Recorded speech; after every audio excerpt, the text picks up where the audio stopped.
Hello दोस्तों, मेरा नाम है देवेंद्र। आज की वीडियो में अकाउंटिंग फॉर शेयर कैपिटल का इशू ऑफ शेयर्स में प्रॉब्लम नंबर 3 करने वाले हैं। देखो, मैं यहाँ पर बहुत सारी अलग अलग हम इसकी प्रॉब्लम कर रहे हैं। और आपको बता दूं कि इन दोनों वीडियोस जो पुरानी आपकी वीडियोस बनी हुई है, वो अगर आपने नहीं देखी है पहले, वो आप जाके पहले देखिए, जिससे इशू ऑफ शेयर्स आपको पहले अच्छे से आपको समझ में आएगा कि उसकी जनरल एंट्री पहले क्या होती है, कैसे करते हैं। ठीक है। और फिर हमने समझा था उसके बाद ओवर सब्सक्रिप्शन ऑफ शेयर्स, वो कैसे करा जाता है। वो चीज आपको पहले समझ आनी चाहिए अच्छे से, जिससे आपका जो कंसेप्चुअल क्लैरिटी है वो अच्छे से है। तो आज की वीडियो प्रो वाटा अलॉटमेंट के ऊपर होने वाली है। ये ओवर सब्सक्रिप्शन में ही आता है, बट हमने पहले बेसिक क्वेश्चन किया था ओवर सब्सक्रिप्शन का। अब हम अच्छा खासा करने वाले हैं, ठीक है। तो अब देखो, प्रो वाटा अलॉटमेंट को समझने वाले हैं। और बाकी वीडियोस आपको कॉर्पोरेट अकाउंटिंग की प्लेलिस्ट में आपको मिल जाएगी। और कॉर्पोरेट अकाउंटिंग का जो प्लेलिस्ट का लिंक है, वो प्लेलिस्ट का लिंक मैं डिस्क्रिप्शन में डालू, ठीक है, वहां जाके आप दे सकते हो। चलिए, ये देखो, इस क्वेश्चन के थ्रू हम समझने वाले हैं कॉर्पोरेट अकाउंटिंग का, सॉरी, इशू ऑफ शेयर्स का क्वेश्चन प्रो वाटा वाला। तो क्या लिखा हुआ है, public limited company 1 lakh invited करे उसने शेयर्स 10 रुपए के ईच। उन्होंने एप्लीकेशन पे 3 रुपए पे करने हैं, अलॉटमेंट में 4 रुपए, कॉल पे 3 रुपए। एप्लीकेशन हमारी 1.5 लाख शेयर्स की रिसीव हुई है, ठीक है। एप्लीकेशन हमारी कितनी रिसीव हुई है, 1.5 लाख शेयर्स की। और एप्लीकेशन 20,000 उसमें से रिजेक्ट कर दी गई है। बाकी रिमेनिंग एप्लीकेंट्स को 1 लाख शेयर जो हुए, उसको प्रो राटा बेसिस में आपको एडजस्ट करना है। एक्सेस एप्लीकेशन मनी को अलॉटमेंट में एडजस्ट कर देना। आप देखो, इसको ध्यान से समझना, इसमें क्या ट्रीटमेंट होता है। हमने जो समझा था, वो क्या समझा था, हमने समझा था ओवर सब्सक्रिप्शन ऑफ शेयर्स, ठीक है। हमने क्या समझा था, over subscription of shares. Over subscription of shares में क्या समझा था कि जब कंपनी जितने शेयर इशू करती है उससे ज्यादा लोग अप्लाई कर देते हैं, तो उसे क्या बोलते हैं, ओवर सब्सक्रिप्शन ऑफ शेयर्स, है ना। और ओवर सब्सक्रिप्शन ऑफ शेयर्स जो होता है, वो बेसिकली उसके हम दो ट्रीटमेंट कर सकते हैं। या तो हम ये कर दे कि एक्सेस एप्लीकेशन मनी को रिजेक्ट कर दे गए, एक्सेस मनी, एप्लीकेशन मनी है, उसको रिफंड कर दिया जाए, रिजेक्ट कर दिया जाए मतलब रिफंड कर दिया जाए। और दूसरा हो सकता है कि प्रो वाटा अलॉटमेंट करी जाए। अब इसको हम समझने वाले हैं कि क्या प्रो वाटा अलॉटमेंट क्या होती है।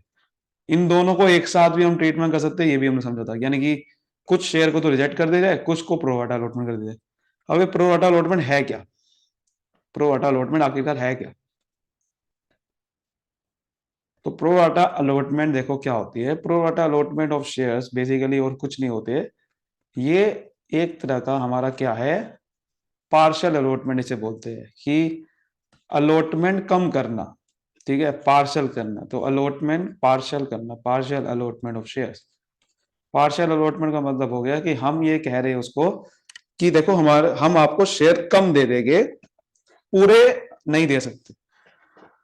तो ऐसा ट्रीटमेंट हम कर सकते हैं। इसका फायदा क्या होता है कि हम रिजेक्ट नहीं करते उसके शेयर। रिफंड करने की बजाय हम क्या कर सकते हैं, उसको कह सकते हैं कि आपने जो एक्सेस पैसा दिया, वो कोई बात नहीं, आपका हम शेयर कम दे रहे हैं, उस एक्सेस पैसे को आप रिफंड नहीं कर रहे।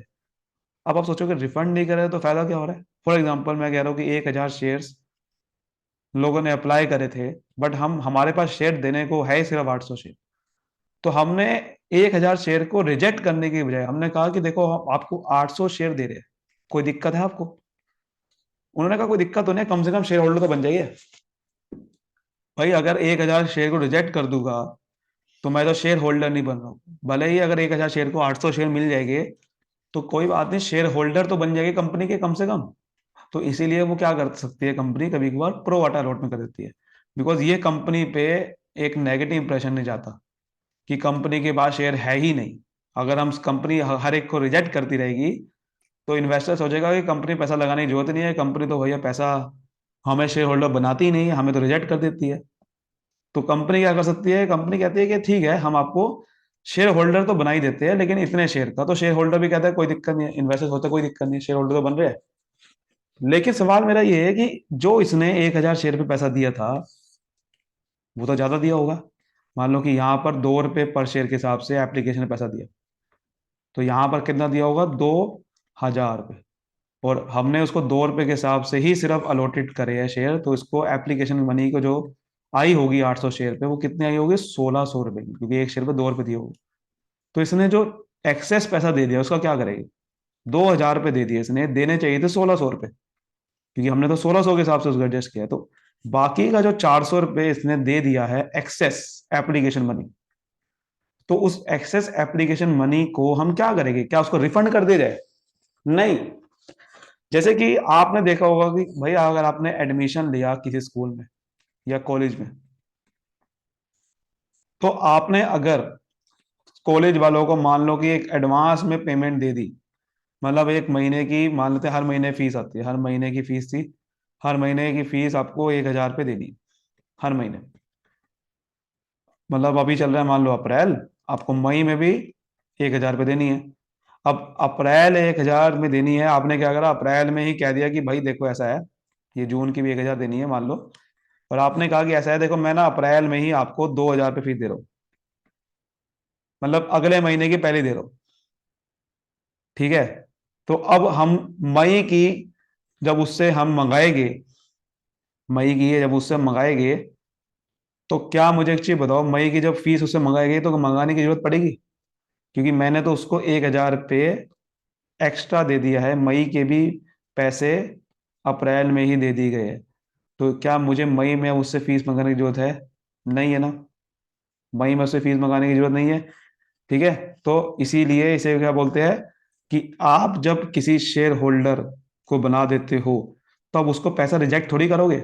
अगर कोई ने एक्सेस पैसा दे दिया है, अगर उसने कोई एक्सेस पैसा दे दिया और हमने उसको शेयर होल्डर भी बना दिया है, तो उस एक्सेस पैसे को हम अगली इंस्टॉलमेंट जो इसे मंगाएंगे, उस एक्सेस पैसे को उसमें एडजस्ट कर देंगे ना।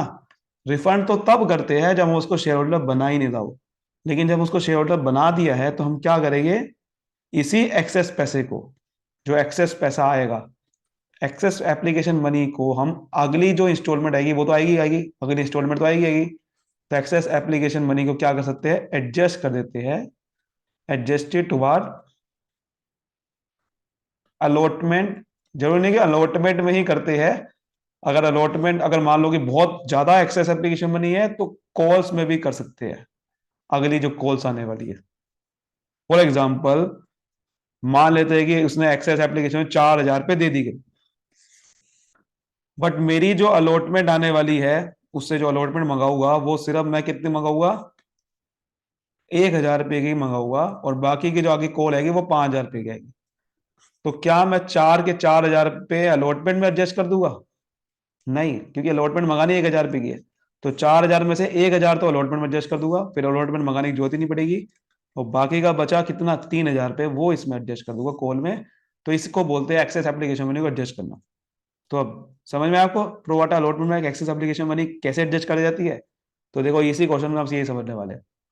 तो क्या लिखा हुआ है देखो इस क्वेश्चन में कि पब्लिक कंपनी ने, मैं पहले समरी बनाऊंगा, समरी जैसे कि आपको पता है समरी हम बनाते हैं हमेशा, लेकिन ये आपको रफ में बनानी है, ध्यान रखना है, इसलिए मैं आपको पहले ही कह रहा हूँ कि पिछली वीडियो जरूर देख लेना। 1,00,000 शेयर अप्लाई किए तो हम समरी में क्या लिखते हैं, यहां पर लिखते हैं कि अलॉटेड शेयर, यहां पर अलॉटेड कितने का, 1,00,000 शेयर अलॉट करे, और यहाँ पर 1,50,000 शेयर जो अप्लाई करे वो यहाँ लिखेगी। अब देखो उन्होंने क्या करा, 20,000 को रिजेक्ट कर देगा, रिजेक्ट का मतलब उनको पैसा वापस दे देगा, तो 20,000 शेयर को जीरो शेयर दिए, यानी कि रिफंड कर दिए। बाकी का जो रिमेनिंग बचा 1,50,000 में से, बाकी का रिमेनिंग कितना बचा, 1,30,000 शेयर, उनको 1,00,000 जो रिमेनिंग शेयर, 1,00,000 शेयर दे दे, 1,00,000 शेयर अलॉट कर दी गई। तो देखो 1,30,000 रुपये को 1,30,000 शेयर नहीं दिए, 1,00,000 दिए, और इसी के क्या बोलते हैं, प्रो राटा अलॉटमेंट। ये प्रो राटा अलॉटमेंट अब कर दी गई है। अब यहाँ लिखते हैं कि एक शेयर पे कितना पैसा मंगा रहे हैं, तो आपको पता 10 रुपए का एक शेयर है, और यहाँ लिखेंगे कि एक शेयर पे वो क्या क्या मंगा रहे हैं। देखो 3 रुपए का तो एप्लीकेशन पे बनी, 4 पे अलॉटमेंट में, 3 रुपए कॉल पे। तो देखा आपने, अब देखो वो कह रहा है कि all the share holder paid the amount duly, generalise करो। अब पहली एंट्री क्या होगी, पहली एंट्री क्या होगी, पहली एंट्री क्या होगी, बैंक अकाउंट डेबिट आपको पता है ना, पहली एंट्री क्या होती है, शेयर एप्लीकेशन मनी आएगी, पैसा मंगा रही है तो पहले शेयर एप्लीकेशन मनी आएगी, फिर अलॉटमेंट, फिर कॉल। तो पहली एंट्री क्या आएगी, शेयर एप्लीकेशन मनी आई, तो bank account debit to share application account. ठीक है, नरेशन आपको लिख देनी है कि भाई बीइंग एप्लीकेशन मनी रिसीव्ड। ठीक है, तो कितने की आएगी एप्लीकेशन, सर 1.5 लाख शेयर वालों ने पैसा दिया है 3 रुपए के हिसाब से, क्योंकि जितने लोगों ने अप्लाई किया है, अप्लाई करने के वक्त ही तो एप्लीकेशन मनी मांगाते हैं हम। तो अप्लाई कितने लोगों ने किया है, 1.5 लाख शेयर वालों ने किया है, तो 1.5 लाख शेयर पे एप्लीकेशन कितने की आई, 3 रुपए की हिसाब से दिया होगा पैसा, तो 3 रुपए हिसाब से मल्टीप्लाई करेंगे। ठीक है, तो 1.5 लाख शेयर पे 3 रुपए के हिसाब से पैसा आया होगा, तो 4.5 लाख, तो 4.5 लाख रुपए पैसा आया। ठीक है, अब आप कहोगे 1 लाख शेयर क्या है फिर, अरे यार 1 लाख शेयर तो अलॉट करे हैं, वो तो बाद में करे है, एप्लीकेशन के टाइम पे कितना पैसा है, वो तो 1.5 लाख शेयर पे है, उसके बाद ही तो हमने देखो क्या करा, 1.5 लाख में से 20,000 वालों को तो रिजेक्ट कर दिया और बाकी का एडजस्टमेंट कर रहे हैं। दे के 1 लाख शेयर ही, आप ध्यान से देखो मैंने दिए 1 लाख ही है, 1 लाख से ऊपर दे नहीं सकते, लेकिन वो कैसे दिए हैं अब उसकी अगली एंट्री कर दिखाते हैं। तो अगली एंट्री होगी शेयर एप्लीकेशन मनी को, जो हम ट्रांसफर करते हैं शेयर कैपिटल में।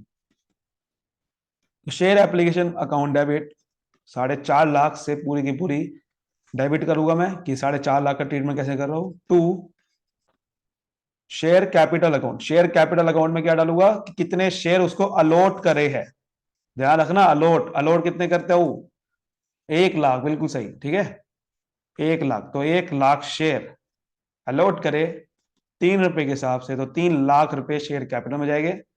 और साथ ही साथ अब देखो, फिर आप सोचोगे बाकी का 1.5 लाख कहां गया, तो अब देखो हमने क्या करा, 4.5 लाख में से 20,000 वालों को तो स्ट्रेट ओवर रिजेक्ट कर दिया गया, 20,000 वालों को रिजेक्ट कर दिया गया, तो 20,000 को रिजेक्ट कर देगा, और बाकी का जो 1,30,000 है उनमें से 1 लाख ही शेयर दिए उनको। तो आप ये देखो कि एक्सेस शेयर पे पैसा उनका कितना आया, कैसे पता चलेगा वो, आप देखो 1,30,000 शेयर वालों को 1 लाख शेयर ही दिए, तो बाकी का जो 30,000 पे एक्स्ट्रा आया, 30,000 शेयर पे पैसा आया होगा 3 रुपए के हिसाब से, यानी कि 60,000 रुपीज, ये एक्सेस पैसा आ गया। तो अब आपको ये देखना है कि एक्सेस पैसा मुझे क्या करना है, वो देखो ऊपर लिखा हुआ भी एक्सेस पैसा वो adjusted toward amount due on allotment.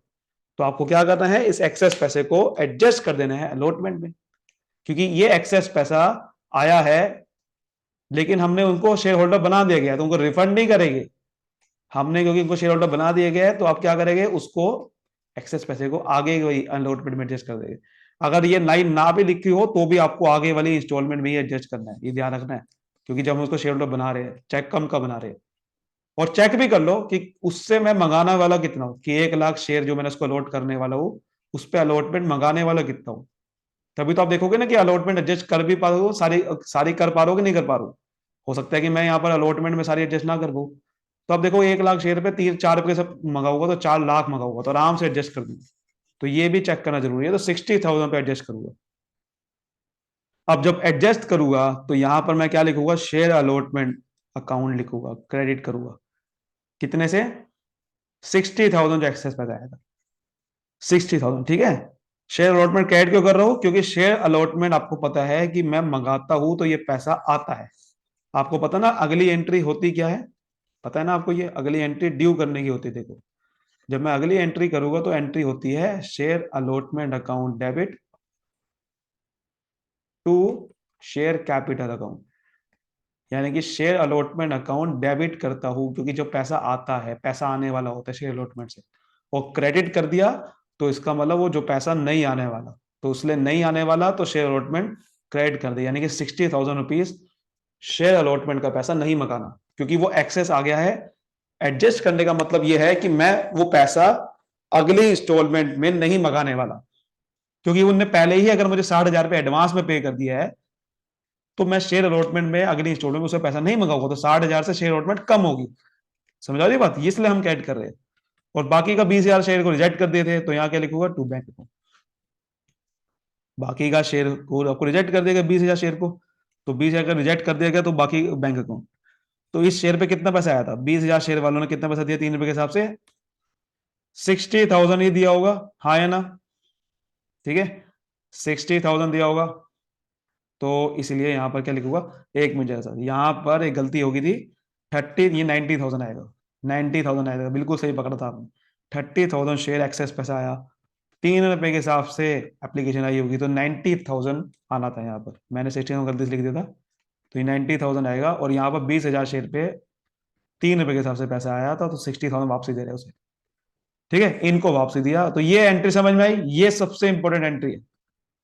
तो बीइंग एप्लीकेशन मनी ट्रांसफर, ये आपको अच्छे से नरेशन लिख देनी है, being application money transfer to share capital and excess money was adjusted towards allotment, ठीक है, ये आपने लिख दिया।